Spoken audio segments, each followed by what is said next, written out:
Amém? Querido, você está feliz com Jesus? Mateus capítulo 7.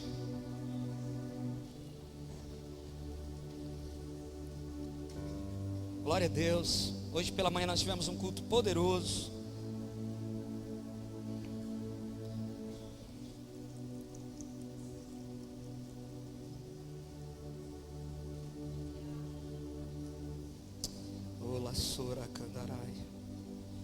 Mateus capítulo 7.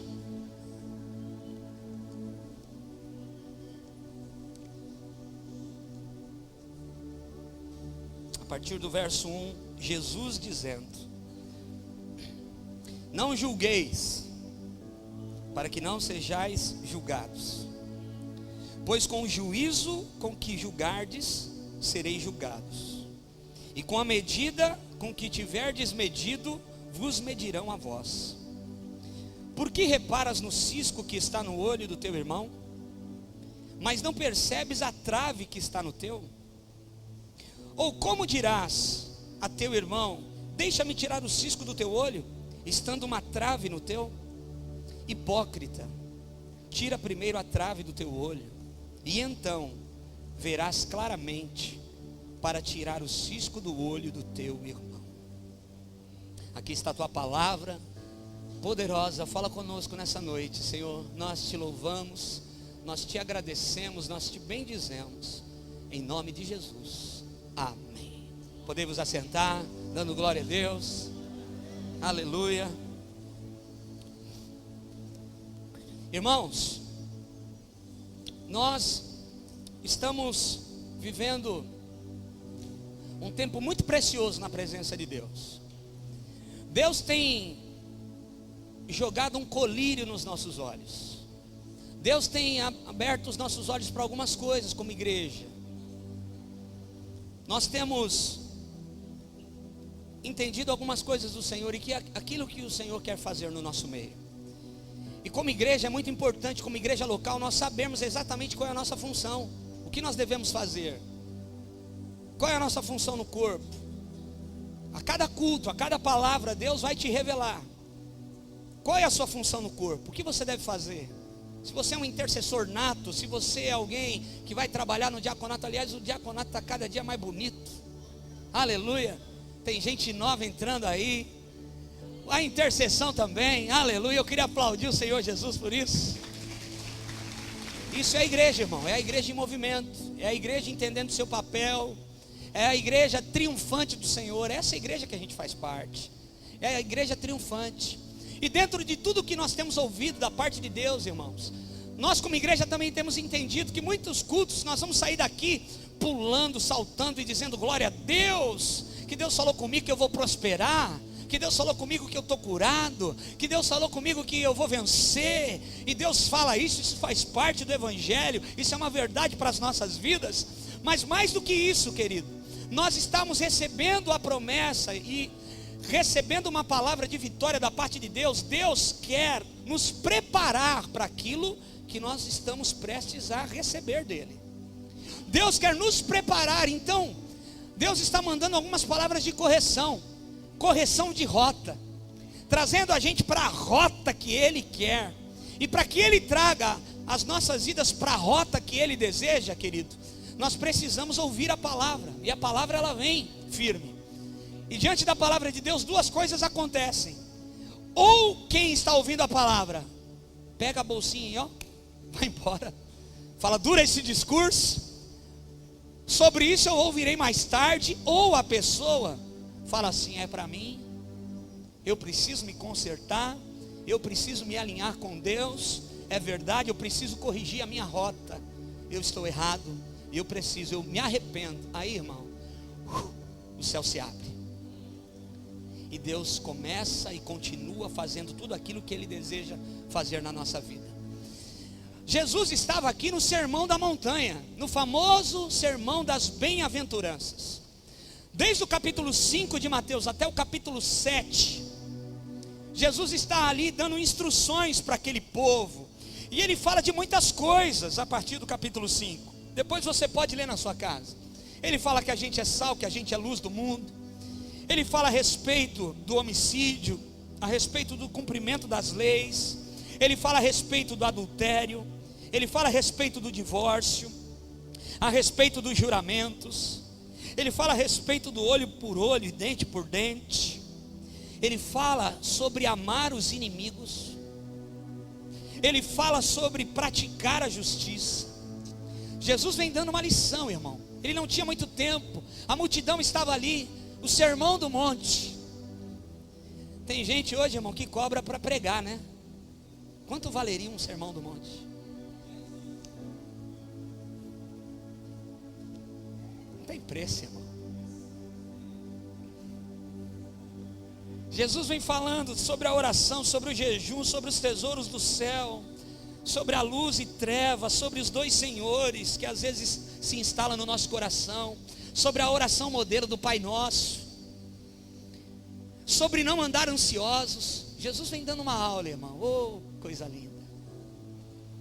E aí, no capítulo 7, a partir do versículo 1, Jesus ele começa a falar: olha, não julguem, para que vocês não sejam julgados. Não meçam ninguém, para que vocês não sejam medidos, porque com a medida que você mede alguém, você será medido.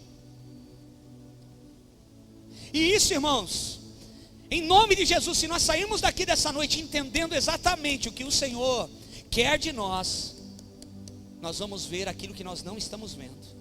Nós vamos ver aquilo que nós não estamos vendo.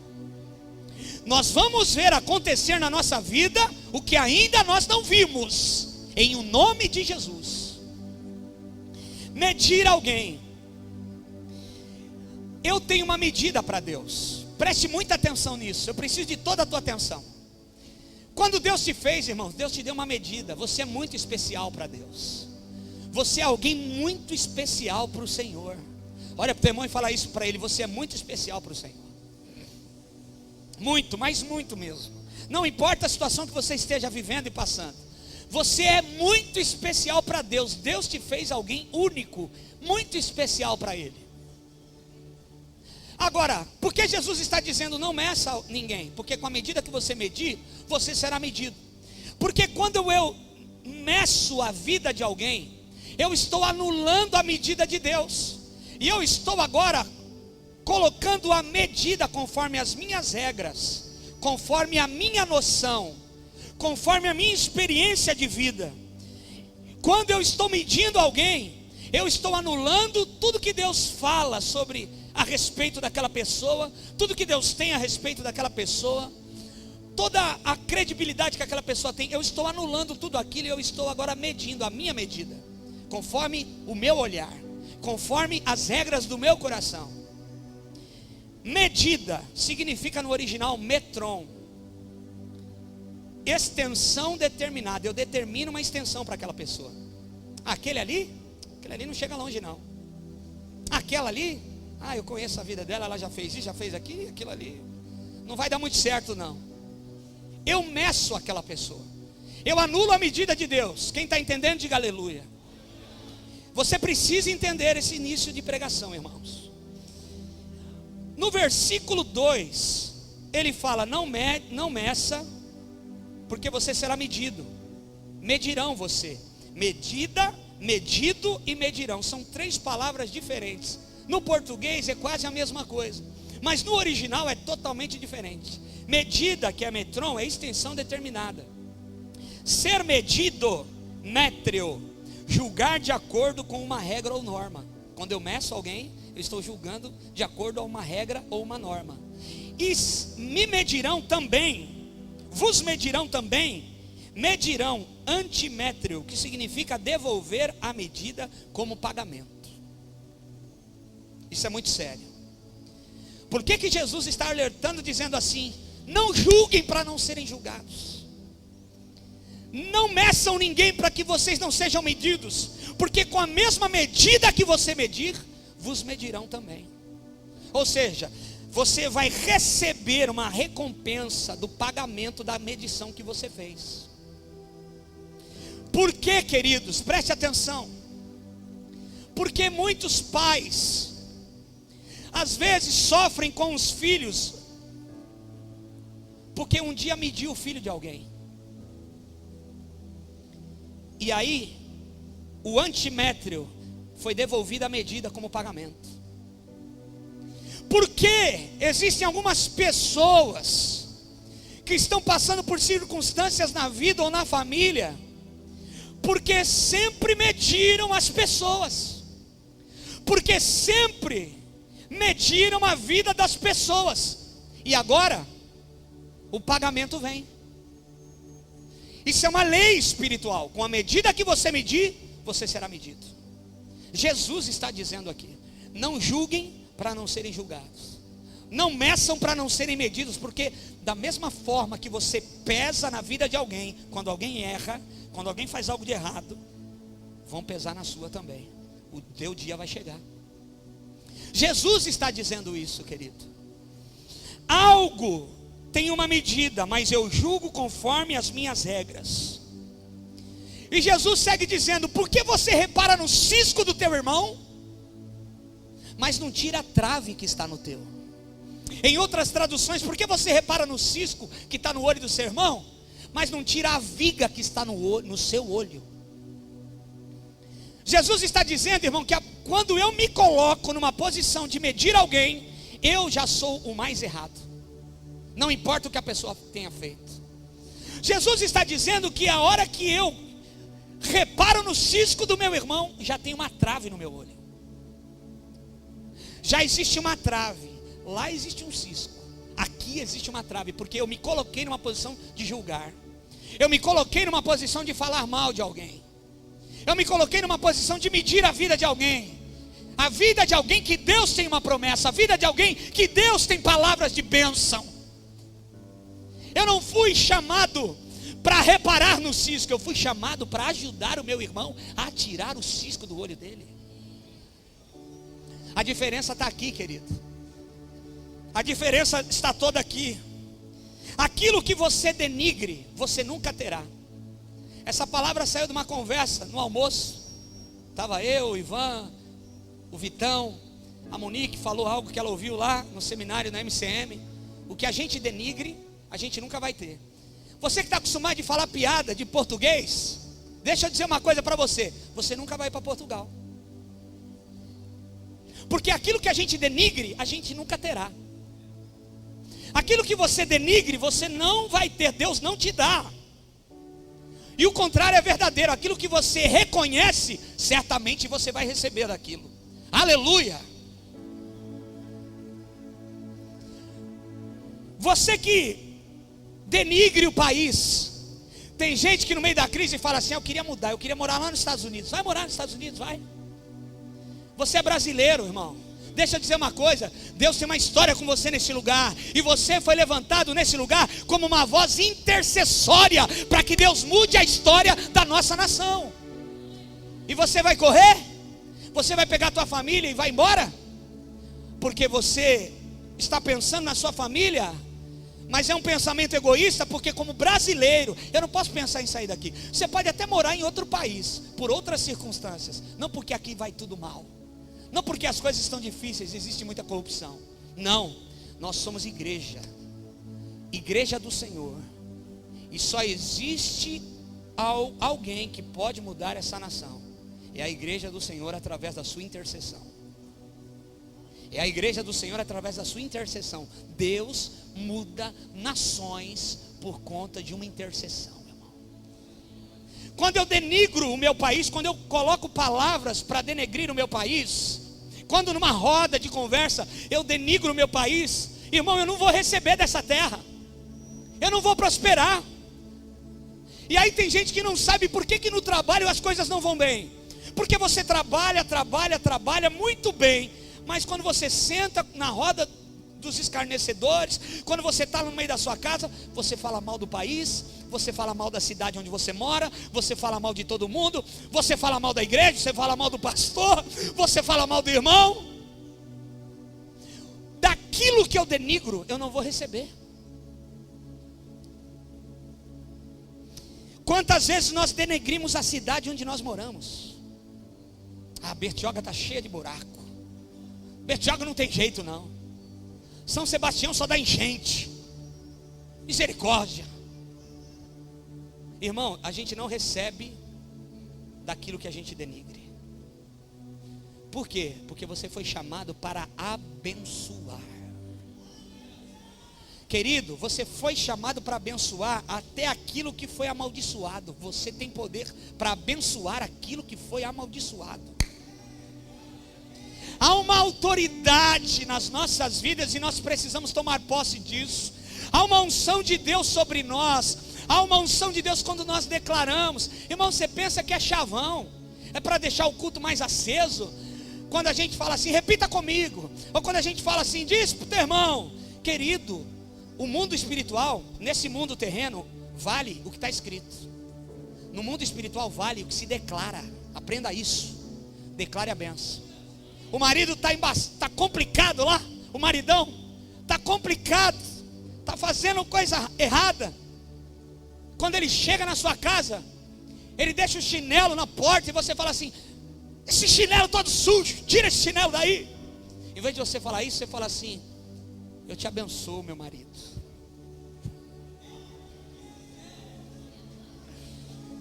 Eu abençoo você porque eu não estou vendo o que eu estou vendo. Eu estou vendo lá o que Deus pode fazer. Eu tenho visão de águia, eu tenho visão de Deus. Tudo depende da sua visão. Você está esperando aquele dia, né? Você depositou o dia inteiro, aí você quer sacar à noite. E a mulher vai dormir com aquela roupa do deputado federal. Sabe o que você fala? Você não vai mentir, irmão, você vai declarar. Bem, eu te amo demais. Você é especial para mim.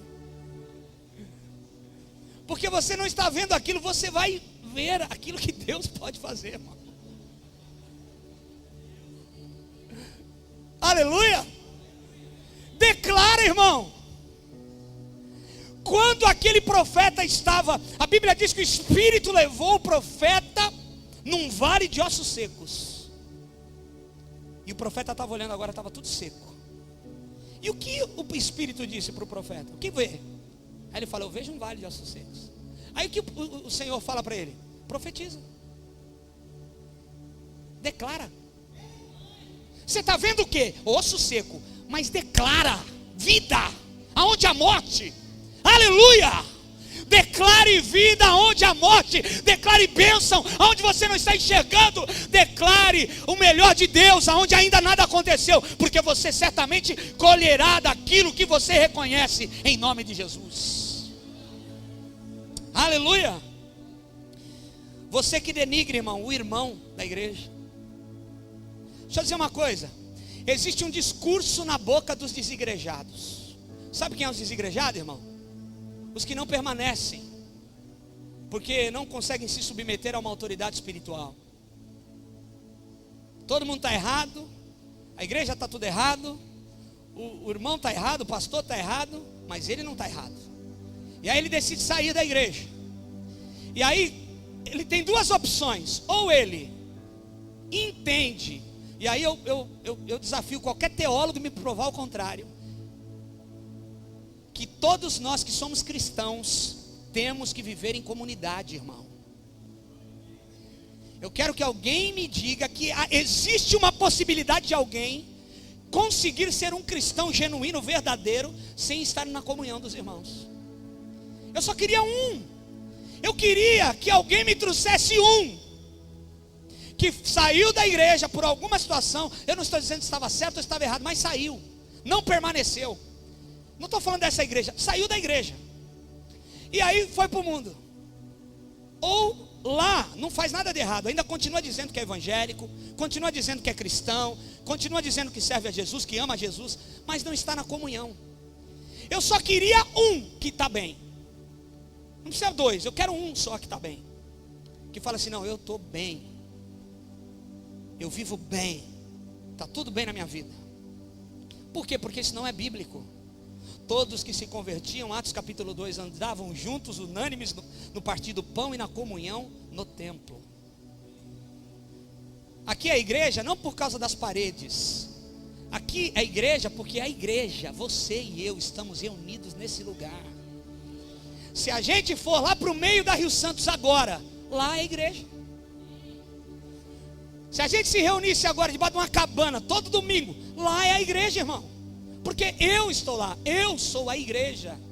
Eu preciso estar na comunhão. Onde é a comunhão? A comunhão por acaso é aqui hoje. Já foi em São Lourenço, já foi em Guaratuba. Hoje é aqui. Então é aqui que eu vou estar. Por quê? Porque eu faço parte do corpo de Cristo, da igreja triunfante. Eu não sou uma uva. Quando você vai na feira, você pede uma laranja. Você pode receber uma laranja.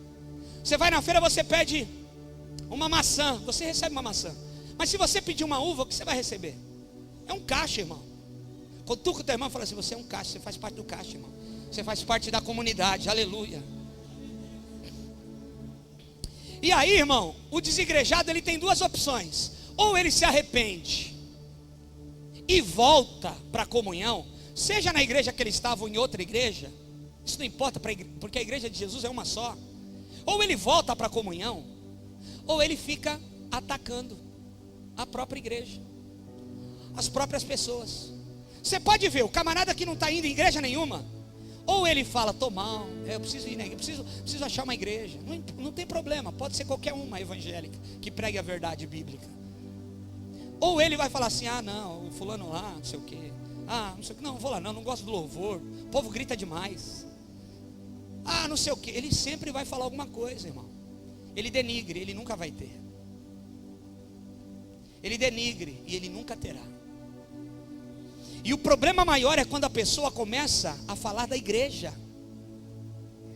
Porque uma coisa é falar do Jerônimo, outra coisa é falar do diácono Jerônimo. Uma coisa é falar do Luiz Henrique, outra coisa é falar do presbítero Luiz Henrique. A unção que está na vida dele. Aí, irmão, quando alguém cutuca a igreja do Senhor, aí, sabe o que Jesus fala? Sai, que a briga é minha. Por favor, dá licença, não fala nada, fica quietinho, que agora a briga é minha. Essa peleja não é vossa, essa peleja é minha. E aí, irmão, arrumar briga com Deus é complicado, irmão. Arrumar briga com Deus é complicado, porque a gente vai ser esmagado, porque Ele ama até o fim. Ele vai esmagar o barro, Ele vai esmagar. Mas se o barro continuar duro, Ele vai esmagar. Mas se o barro ainda não reconhece, Ele vai esmagar. Mas se o barro ainda está esbravejando, Ele vai esmagar até se render. Porque Ele ama. Porque Ele ama.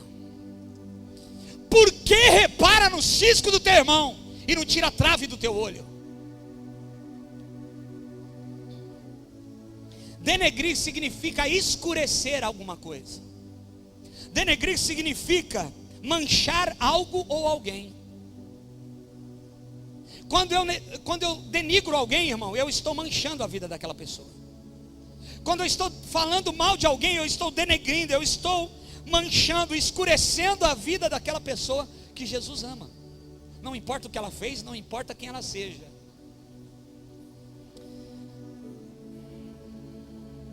Você que é membro dessa igreja, eu quero declarar algo sobre a sua vida. Você nunca vai perder tempo vindo nesse lugar. Não, você não entendeu o que eu disse. Você nunca vai perder tempo vindo nesse lugar. Porque aqui, querido, se você não tem nada, você não vai ser paparicado porque você não tem nada e é um coitadinho. Se você é rico, você não vai ser paparicado porque você tem dinheiro.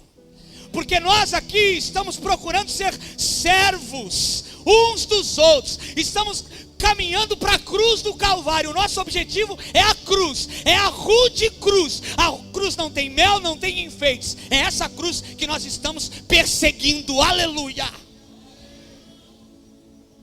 Você está entendendo isso? Então deixa eu te dizer uma coisa, irmão. Eu sonho, eu falei hoje de manhã aqui, sabe o que vai acontecer aqui? Eu sonho, eu estou declarando isso, que um dia o prefeito dessa cidade, seja ele quem for, vai estar no final do culto aqui ajudando a gente a arrumar a cadeira, porque ele virou diácono. Lá fora ele é uma autoridade, mas aqui ele é o diácono João, sei lá das quantas. Ô diácono, vem aqui, ajuda o fulano a pegar essa cadeira, põe aí, organiza lá. Amém, pastor, tudo certo. Mas lá ele é autoridade, aqui ele é servo de todos. Eu sonho e eu declaro que um dia o delegado de polícia dessa cidade, irmão, vai estar aqui no final do culto, ajudando a gente a organizar as coisas. Obreiro da casa do Senhor, submisso, adorando a Jesus, chorando, seja ele quem for. Eu declaro isso, por quê? Porque nós estamos pregando o evangelho da cruz. Aqui não existe maior ou menor, mais cheiroso. Aqui existem pessoas que Jesus ama e que amam ao Senhor e que querem ir para a cruz do Calvário, morrer com Cristo e viver uma vida santa e digna na presença do Senhor.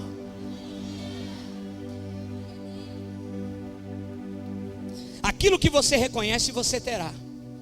Aquilo que você denigre, você não terá. Para de te querer reparar no cisco do olho dos outros, enquanto existe uma trave no teu. A coisa é séria, irmão. Para. Pessoas que têm o olhar de maldade, o olhar é mau. Mateus capítulo 6, versículo 22, um pouco antes aí, diz assim: se os olhos são os olhos a lâmpada do corpo, se os teus olhos forem bons, todo o teu corpo será luminoso. Se porém os teus olhos forem maus, todo o teu corpo estará em trevas. Portanto, caso a luz que há em ti sejam trevas, que grandes trevas serão. Se os olhos são bons, tudo será luminoso, o corpo será luminoso, as coisas irão bem. Mas se os olhos são maus, se ao invés de tirar a trave dos meus olhos, eu sempre estou querendo reparar no cisco de alguém, há trevas em mim. E o que é denegrir? É manchar. Se eu estou puro e ponho a mão no Felipe, eu não vou manchar ele. Mas se eu estou obscurecido, manchado, onde eu ponho a mão mancha. Onde eu ponho a mão fica marca. A visão domina a vida. Repita comigo: a visão domina a vida. Irmão, isso é uma verdade tão poderosa. A maneira que você enxerga vai representar algo tão poderoso na sua vida durante os seus dias nessa terra. A Bíblia diz, querido, olha que coisa interessante: quando eu olho para trás, eu paro de progredir. Existem pessoas que não entenderam que foram chamadas para olhar para frente. Perdeu, entulharam seus poços, continua olhando para frente. Quem olha para frente, olha para Cristo, olha para Jesus. Jesus, ele sempre caminhava, ele nunca retrocedia, ele sempre passava, ele sempre fazia obra, olhando para o Senhor. E nós temos que olhar para Cristo, numa caminhada triunfante, irmão. O teu olhar tem que estar para frente, para o teu futuro, não para trás. Toda vez que você olha para trás, você vai regredir. Toda vez que você olha para trás, você para de progredir. Lembra da mulher de Ló? Saindo, escapando, mas olhou, virou o quê? Estátua foi feita para salgar, mas virou estátua de sal, paralisada. Olhou para trás, parou, ficou travada, parou de progredir. Porque você não foi chamado para olhar para trás, querido. Se você perdeu alguma coisa, você está indignado, e você quer resolver, e você quer voltar para fazer, você quer fazer do teu jeito, em nome de Jesus. Com Deus a perca é ganho. Olha para frente, Jesus vai abrir uma porta e o nome dele vai ser glorificado em tudo isso. Não olha para trás. Quem olha para trás, Deus nunca se agradou, irmão. Jesus falou isso, a Bíblia de Gênesis e Apocalipse fala isso para a gente não retroceder, para a gente não tirar a mão do arado, para a gente não olhar para trás. O povo do Egito saiu, ficou com saudade daquilo que comia no Egito. Deus fazendo milagres poderosos. Sabe o que é isso, irmão? Gente que denigriu, por isso que não entrou. Não entraram em Canaã por quê? Porque denegriram. E quando a gente denigre, a gente não tem. Quem está entendendo, diga glória a Deus. Irmão, quando eu tenho um olhar para as dificuldades, eu me torno alguém deprimido. Se eu falar aqui, quem está passando dificuldade, Você não precisa levantar a mão, mas eu levantaria as duas. Talvez alguém levantaria as duas, mais o pé, mais o braço. Todos nós temos as nossas dificuldades. Mas sabe qual é a diferença, querido? A diferença é aquele que fica com o olho na dificuldade. A diferença é aquele que fica com o olho no Senhor.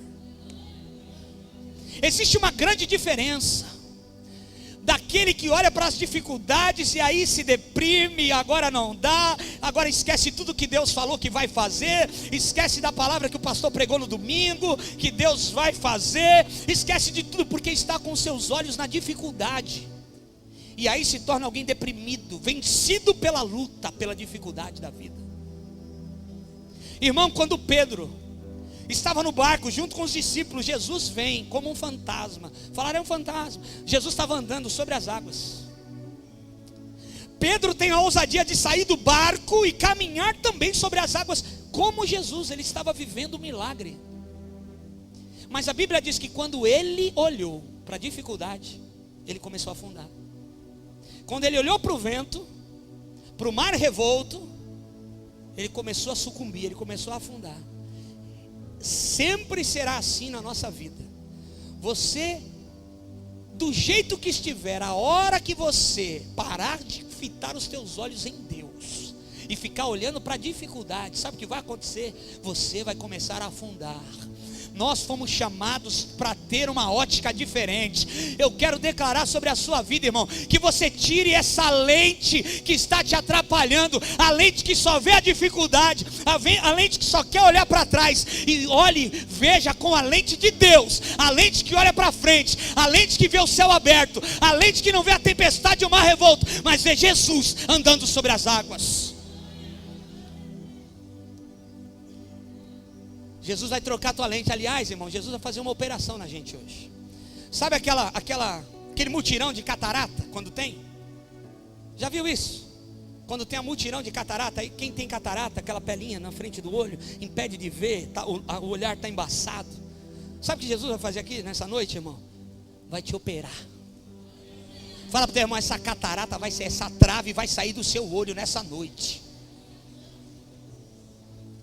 A visão estava embaçada, estava meio esquisita. Você vai sair daqui vendo claramente. Aleluia. Irmão, os 12 espias, lembra dos 12 espias que eles foram espiar a terra? Eles viram as mesmas coisas. Os 12 viram as mesmas coisas. Viram que era difícil, que tinha gigante, que a terra era boa, mas era habitada, tinha cidades fortificadas, a coisa era muito difícil. E eles voltam para trazer o relatório para o povo de Deus. 10 daqueles 12 falam o quê? É difícil, não vai dar, somos como gafanhotos perto deles. Pastor Orivaldo, nem adianta ir, coisa é séria, o bicho vai pegar, nós vamos morrer tudo. 10 derreteram o coração do povo. Olha aqui para mim. Quem nunca viu gente andando para ir no banheiro? Eu vou trancar a porta desse banheiro. Olha aqui para mim, irmão. Só que 2, Josué e Caleb, tiveram a visão de águia. Tiveram a visão do vencedor. Quem vence é que tem esse tipo de visão, irmão. Não é que não passa por dificuldade. Todos os 12 estavam lá, viram as mesmas coisas, passaram pelas mesmas situações. Só que Josué e Caleb têm a visão diferente. Eles dizem assim: foi tudo isso mesmo que a gente viu, mas eia, subamos animosamente e vamos conquistar aquilo que Deus já nos deu, é nosso. Essa é a visão que você tem que ter, irmão. Querido, não importa o que você esteja passando, seja otimista. Tenha palavras, declare palavras de bênção, não de derrota. Declare, vai dar certo, eu vou ser feliz, Deus vai mudar isso, a circunstância vai ser diferente, eu vou ver meu filho melhor, o meu esposo vai se converter, a minha esposa vai parar de adorar Baal, eu sei lá o que, mas você declare a bênção de Deus na sua casa. Aleluia. Irmão, quando eu olho para Cristo, eu sou salvo. Quando eu olho para trás, eu paro de progredir. Quando eu olho para as dificuldades, eu me torno um deprimido e começo a afundar. Quando eu olho para Cristo, eu sou salvo. Quando eu olho para o céu, eu vejo a glória de Deus. Quando eu olho para Cristo, eu sou salvo. Tem gente aqui, a maioria de nós, olhamos para Jesus um dia e Ele nos salvou. Aleluia. E talvez tenham pessoas aqui nessa noite que vão ser tocadas pelo poder do Espírito Santo, e Deus vai se revelar a você, e você vai se entregar ao Senhor, porque só Ele pode te ajudar a tirar essa trave dos teus olhos. Aleluia. Quando eu olho para Cristo, eu sou salvo. Quando eu olho para as dificuldades, eu afundo. Quando eu olho para o céu, irmão, eu vejo a glória de Deus. Lembra de Estevão em Atos capítulo 7? Estevão estava sendo apedrejado. A Bíblia diz que ele olhou para o céu e viu os céus abertos e começou a glorificar o nome do Senhor. Irmão, alguém que está diante da dificuldade, mas está olhando para o céu, está vendo os céus abertos. Será que você é alguém que só olha para o céu quando está aqui num ambiente tão gostoso como esse? Você tem que olhar para o céu quando na tua casa as coisas não estiverem bem.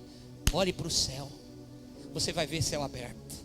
A tua resposta vem do céu, a tua resposta vem do alto. Aleluia! A tua resposta vem de Deus. O problema é que as dificuldades fazem a gente olhar para baixo. O diabo quer que a gente olhe para baixo. O diabo quer ver você andando que nem galinha. Galinha olha para baixo, não vê um palmo na sua frente. Águia não, águia voa e voa além das tempestades. Águia quando desce, desce e não erra de pegar a sua presa. Você é águia, você não é galinha. Você tem visão de águia, você não tem visão de galinha. Você pode dar glória a Deus e aplaudir o nome do Senhor.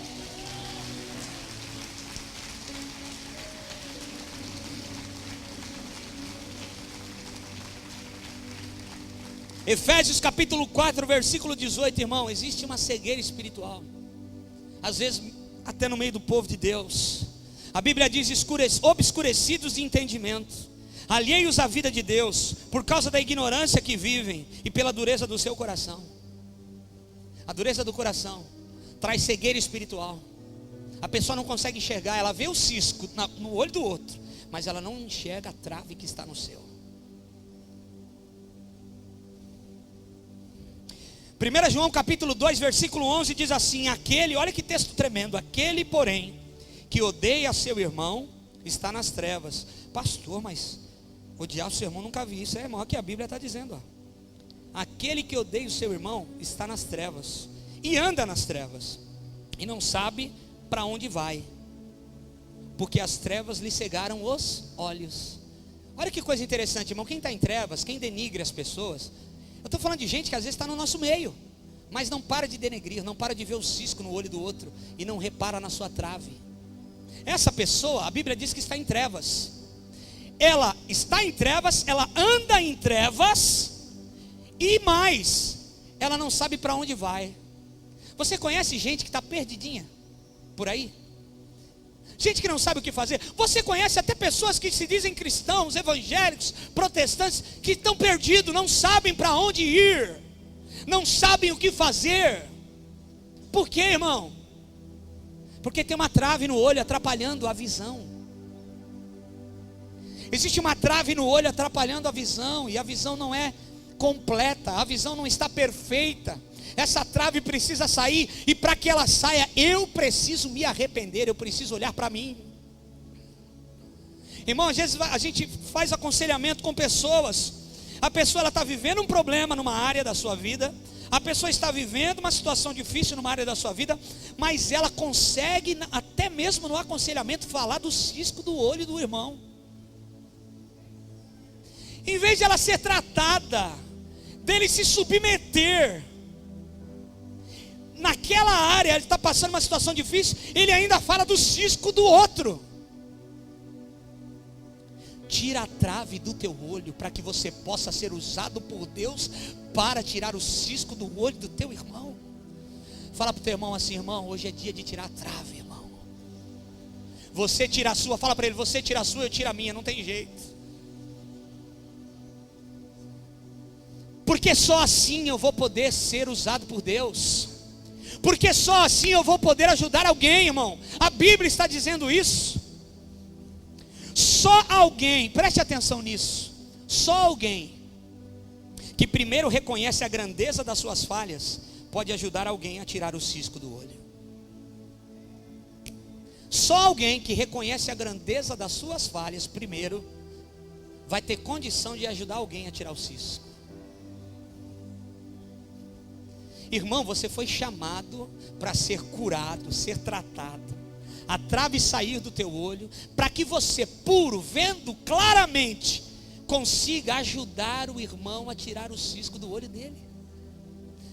Só que nós fazemos o contrário muitas vezes. O que nós estamos fazendo muitas vezes?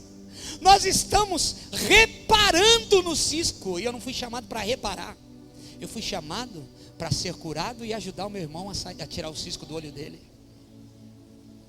Olha o que Jesus está dizendo, irmão. Por que reparas? Hipócrita, ele fala. Sabe o que significa a palavra hipócrita? Que a gente fala hipócrita para todo lado, mas nem sabe às vezes o que isso quer dizer. Hipócrita significa ator.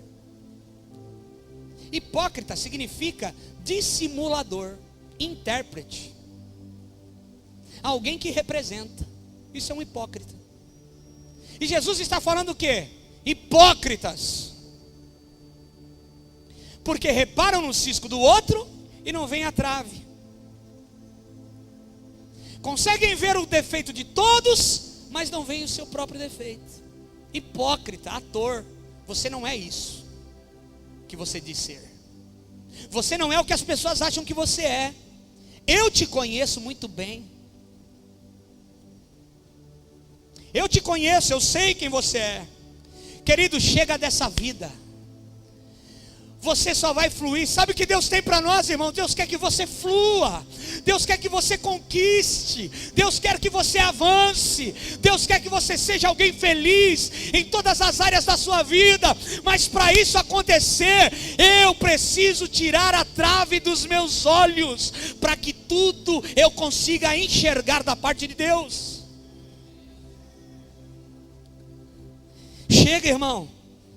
A Bíblia diz em Romanos 2:1, Paulo falando severamente sobre a hipocrisia. Ele diz assim: portanto és indesculpável o homem quando julga, porque quem quer que sejas, no que julga o outro, a ti mesmo se condena, pois pratica as mesmas coisas que condena. A gente já entra em condenação quando a gente é julgador, quando os nossos olhos são olhos julgadores, olhos que medem as pessoas. Nós já entramos em condenação.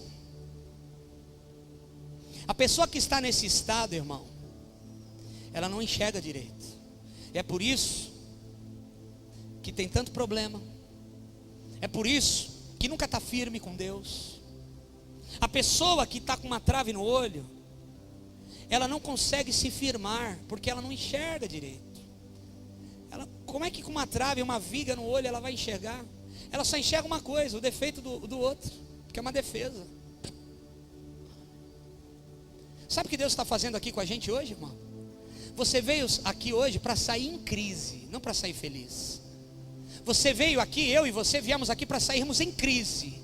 Deus, eu preciso mudar. Eu preciso mudar. Eu preciso mudar. Tire a trave do teu olho, para que então você possa ver claramente e ajudar o seu irmão a tirar o cisco do olho dele. É muito forte, irmão. Uma pessoa que está nesse estado, ela acha que tem, mas não tem. Ela acha que é, mas não é. Sabe o que Deus quer fazer aqui nessa noite? Deus quer nos ajudar a tirar a trave dos nossos olhos. Eu quero declarar, levanta a tua mão direita para receber. Você vai sair daqui sem essa trave nos teus olhos. Tudo que estava te impedindo de ver, tudo que estava te impedindo de ver aquilo que Deus tem, essa trave que estava nos teus olhos, em o nome de Jesus, vai vir um colírio de Deus sobre os nossos olhos e vai ajudar-nos a tirar essa trave. Aleluia, toma posse. Eu queria que você todos abrissem comigo em Apocalipse capítulo 3, eu estou terminando. Eu queria chamar o ministério de louvor aqui.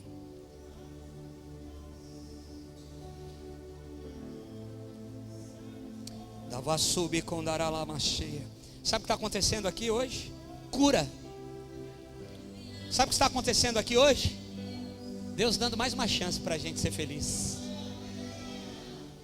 Aleluia. Apocalipse capítulo 3, a partir do versículo 14, Deus falando com uma igreja chamada Laodiceia. Ao anjo da igreja em Laodiceia escreve: estas coisas diz o Amém, a testemunha fiel e verdadeira, o princípio da criação de Deus. Conheço as tuas obras, que nem é frio nem quente. Quem dera fosses frio ou quente. Assim, porque és morno, e nem és quente nem frio, estou a ponto de vomitar-te da minha boca. Pois dizes: estou rico e abastado, e não preciso de coisa alguma. E você nem sabe que é infeliz, miserável, pobre, cego e nu. Ponto. Agora vem, irmão, a saída. Agora vem a porta que Deus abre de escape para nós. Agora vai vir o que Jesus vai continuar falando aqui, através do escritor de Apocalipse. É a única saída que nós temos. Ele segue dizendo: aconselho-te que de mim compre ouro refinado pelo fogo, para que te enriqueças, vestiduras brancas para te vestires, a fim de que não seja manifesta a tua vergonha, a vergonha da tua nudez, e colírio para ungires os olhos, a fim de que vejas.